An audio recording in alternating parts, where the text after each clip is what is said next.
Xo'sh, bu kitoblarimiz ularga haqiqatdan ham manfaatli bo'ldimi? Shu maqsadda bugun biz Jizzax shahridagi Yuksalish maktabiga keldik va bugun yil boshidan boshlab foydalanib kelayotgan ustozlarimizdan haqiqiy samimiy fikrlarini eshitamiz. O'sha ota-onani yordami bilan biz u kitobni xarid qildik va amalda tatbiq etdik. Biz fevral oyida bu kitobni to'liq tugatdik. To'rtta qismini ham tugatdik. O'zlari o'sha qiziqishlar natijasida juda shiddat bilan misol masalalar bajarishdi. Darslikda qisman to'xtalib o'tib ketilgan, unda juda qirrali yondashilganda, bunda qayta ko'rib chiqish natijasida o'quvchilarda mustahkam qoldi o'sha mavzu deb o'ylayman. Necha xonali son aytsak, o'quvchi mustaqil o'zi formulaga solgan holda og'zaki hisoblab bemalol bajarib berishadi hozirgi kunda. Har bir mavzudagi alohida qoida o'sha o'quvchi qayerni izlayotgan bir qoidaga qarab eslab yana davom etib keta olishi mumkin-da. Bu kitobda nafaqat mavzuga, balki mantiqiy fikrlashga qaratilgan topshiriqlar ham juda ko'p duch keldik. Juda ota-onalar hayron qolishdi va xursand bo'lishdi bundan foydalanganimizdan. Assalomu alaykum hurmatli ota-onalar va ustozlar. Qo'limdagi kitob Ustoz ko'makchi metodik markazi tomonidan ishlab chiqilgan 2-sinf dasturini to'liq o'z ichiga olgan 4 ta qismdan iborat to'plam. 2-sinf darsligi, 2-sinf matematikasi fundamental hisoblanadi. Yuqori sinflarda qiynalmaslik uchun ushbu 2-sinf darsligini puxta o'rganish juda ham muhim. Shu maqsadda Ustoz ko'makchi metodik markazi ham ustozlarga, ham o'quvchilarga birdek ko'makchi bo'lish maqsadida ushbu kitoblarni ishlab chiqqan edi. Xo'sh, bu amalda natija berdimi? Biror taom haqida fikr bildirish uchun uni tatib ko'rgandan keyin bir necha daqiqa kifoya qiladi. Biror badiiy kitob haqida nimadir deyish uchun uni shu bir nari borsa bir hafta u kitobni o'qib tugatguncha vaqt kerak bo'ladi. Lekin ta'lim uchun ishlab chiqilgan kitoblar natijasini bilish uchun ba'zan oylab, hatto yillab ham vaqt kerak bo'ladi. Ayni paytda kitobimizdan respublika bo'ylab minglab o'quvchilar to'garak mashg'ulotlarida foydalanib kelishmoqda. O'quv yilini boshidan boshlab foydalanayotgan o'quvchilar allaqachon kitobimizni 4 tala qismini ham tugatib bo'lishgan. Xo'sh, bu kitoblarimiz ularga haqiqatdan ham manfaatli bo'ldimi? Shu maqsadda bugun biz Jizzax shahridagi Yuksalish maktabiga keldik va bugun yil boshidan boshlab foydalanib kelayotgan ustozlarimizdan haqiqiy samimiy fikrlarini eshitamiz. Qani ketdik. Islom va Umida Faxriddinovna 14 yillik pedagogik ish tajribasiga ega oliy toifali boshlang'ich sinf o'qituvchisi, bir necha metodik tavsiya va maqolalar muallifi, ta'lim fidoyisi, ko'krak nishoni sohibasi. Ana ustoz, siz ustoz ko'makchi metodik qo'llanmalarini yilni boshidanoq sinfingizga joriy qilgansiz. Aytingchi, kitoblarimiz, ya'ni qo'llanmamiz haqida qayerdan xabar topdingiz va qo'rqmasdan ta'lim jarayoniga joriy qilishga sizda nima sabab bo'ldi? Bizni o'quvchilarimiz matematikaga juda qiziqishadi, ota-onalar ham bunga e'tibor berishadi juda ham. O'sha ota-onalar taklifi bilan bu menga aytildi va biz uni ko'rib chiqdik qisqa reklama orqali va bizga juda ham ma'qul bo'ldi. O'sha ota-onani yordami bilan biz u kitobni xarid qildik va amalda tatbiq etdik. Demak, bu kitobni o'quv yili boshidan boshlab, birinchi qismdan boshlab ishlagansiz, shunaqami? To'liq birinchi qismdan boshlab sentyabr oyidan boshladik. Biz fevral oyida bu kitobni to'liq tugatdik. 4 ta qismini ham tugatdik. Chunki o'quvchilarimiz birinchi qismi, ikkinchi qismida deyarli qiynalishmadi. Misollar birinchi sinfda o'tilgan mavzularga bog'langan holda tashkil etilgan va ikkinchi sinfning boshida o'tilgan mavzular ham qamrab olingan. Foydalanishga joriy qilganingizdan keyin o'quvchilarni qo'llanmadan foydalanishni qabul qilishi qanaqa bo'ldi? Ya'ni qanday kutib olishdi kitobimizni o'quvchilar? O'quvchilarga juda kitob ma'qul bo'ldi, chunki uni o'sha ishlab chiqarilishi, sifati, tashqi ko'rinishi ham juda ham chiroyli, o'quvchilarga mos ishlangan. Ichidagi misol masalalarni ko'rib juda ham matematikaga qiziqishlar undan ham ortdi, chunki bitta mavzuda turli tarafdan yondashilgan topshiriqlarida. Ularda juda kuchli taassurot qoldi va juda kuchli qiziqish uyg'otdi. O'zlari o'sha qiziqishlar natijasida juda shiddat bilan misol masalalar bajarishdi.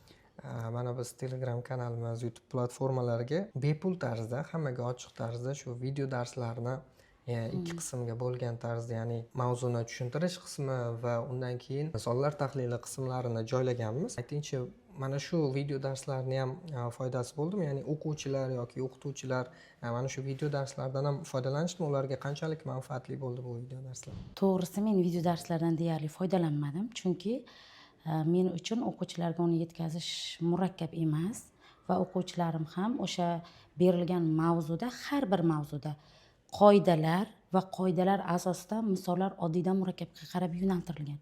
O'quvchilarda ham, menda ham muammo bo'lmadi. O'zi qo'llanmamizni maqsadi ta'lim jarayonida o'quvchilarga ham, o'qituvchilarga ham ko'makchi bo'lish, ularga mavzularni yanada yaxshi o'zlashtirishlari uchun yanada yaxshi misollar bilan, yaxshi tushuntirishlar bilan yordam berish ko'zlangan edi boshida. Aytingchi, bu amalda qanchalik o'zini oqladi? Biz ya'ni kitoblarimiz doirasida mana shu biz o'quvchilarga va o'qituvchilarga ta'lim jarayonini osonlashtirishga yordam bera oldikmi?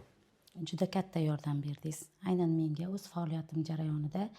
Chunki mana birgina o'sha to'rtburchak perimetr va yuza mavzusini oladigan bo'lsak, darslikda qisman to'xtalib o'tib ketilgan, unda juda qirrali yondashilganda o'sha formuladan bir tomonni ikkinchi tomonni topish va bundan tashqari boya aytganingizdek o'quvchi qaysidir qismini o'zi tushunmagan holda bajargan bo'lsa, bunda qayta ko'rib chiqish natijasida o'quvchilarda mustahkam qoldi o'sha mavzu deb o'ylayman. Hozir ham aynan mana shu mavzuda og'zaki necha xonali son aytsak, o'quvchi mustaqil o'zi formulaga solgan holda og'zaki hisoblab bemalol bajarib berishadi hozirgi kunda. Masalan, qo'llanmamizda yana bir o'quvchilarga va ko'plab ustozlarga ma'qul kelayotgan tomoni kitobni o'ziga yozib bajarish. Bu qanchalik sizlarga foyda berdi yoki umuman o'qituvchi sifatida mana shu qulaylik o'quvchilar uchun va o'qituvchilar uchun qanchalik qulaylik yarata oladi? Bu ham dars jarayoni uchun eng katta yordam. Chunki o'quvchi bitta topshiriqni kitobda o'qib, alohida daftarga ko'chirish uchun qaysidir anaqada sabr toqat kerakda. Bunda to'g'ridan to'g'ri bajarishi o'quvchilarda yanada faol bo'lishga da'vat etadi hamda o'qituvchining ham mushkulini oson qiladi. Qo'llanmamizdan maktab darsligi bilan, maktab dasturi bilan parallel olib bordingizmi yoki qo'shimcha yoki to'garaklarda alohida o'zingiz foydalandingizmi? Boshida parallel boshlandi darslarimiz. Keyinchalik biz o'quvchilar o'sha shunchalik qiziqib bajarishdiki, bitta mavzuni bir kunda to'liq bajarishadi. Va bizni maktabimiz matematika faniga chuqurlashtirilgan maktab, matematika, ingliz tili fanlariga va biz bir kunda asosiy darsdan tashqari yana qo'shimcha to'garak darslarimiz bor deyarli har kuni. O'shaning uchun biz boshida parallel boshladik. Keyin to'garak darslarda to'liq o'sha o'quvchilarga manzur bo'lganligi uchun, o'quvchilar juda ham yoqtirishgani, katta qiziqish bilan bajarishgani uchun to'liq to'garak darslarda o'sha darslik bilan shug'ullandik. Boya yuqorida aytib o'tdingiz, ya'ni kitobimizni o'zi 1 yillik dastur, ya'ni 4 ta chorakka mo'ljallangan bo'lsa-da, siz mana fevral oyiga kelib 4tala qismini ham tugatib bo'ldik dedingiz. Bu degani ayta olamizmi bemalol, masalan, o'quvchilar 2-sinf dasturini o'zi tugashidan 3 oy, chamasi 3 oy oldin o'zlashtirib bo'lishdi deb ayta olamizmi biz shunda? Ayta olamiz. O'sha misol masalalarni bajarishi o'quvchining o'sha mavzuni to'liq o'zlashtirdi degani. To'g'ri, ba'zida o'quvchilarda savollar tug'ildi. Biz uni birgalikda ko'rib chiqib, yechimini o'quvchilarga o'sha o'zlari tushunmagan joyiga yordam berib tushuntirdim dars jarayonida. Lekin o'quvchilarimiz deyarli barchasi darslikni to'liq, qo'llamani to'liq bajarib tugatishdi. O'ylashimcha siz ham katta tajribali ustozlardansiz. Aytingchi, bundan oldingi yillarda 2-sinflarni o'qitish jarayonida qanaqa qo'shimcha materiallardan foydalangansiz? Biz deyarli o'sha kitob do'konlarida sotiladigan ixtisoslashgan maktab yoki matematikani o'zlashtirishga oid bo'lgan qo'shimcha qo'llanmalardan foydalanganmiz. Lekin ularda xuddi boya aytganimizdek, o'quvchi ko'rib o'qish kerak va alohida bajarish kerak. Bunda esa o'quvchi ko'radi va o'sha joyning o'zida bajaradi hamda har bir mavzudagi alohida qoida o'sha o'quvchi qayerni izlayotgan bir qoidaga qarab eslab yana davom ettirib keta olishi mumkin-da. Qo'shimcha kitoblarda, boyagi sotuvdagi kitoblarda mavzular unaqa tushuntirilgan qismi yo'q. Qo'llanmamizga qo'yilgan narx, uni sifatiga, qo'llanmani foydalilik darajasiga chambarchas bog'liqmi? Ya'ni kitobni puli o'zini oqlaydimi kitobga nisbatan? Nima deb o'ylaysiz? Oqlaydi albatta. Kitob sifatli ishlab chiqarilgan, mazmunan juda ham boy hamda biz o'quvchilarimiz o'sha ota-onamiz tashabbusi bilan aksiya narxida xarid qildik. Juda ota-onalar hayron qolishdi va xursand bo'lishdi bundan foydalanganimizdan. Biz minnatdormiz ustoz ko'makchi loyihasi asoschilaridan.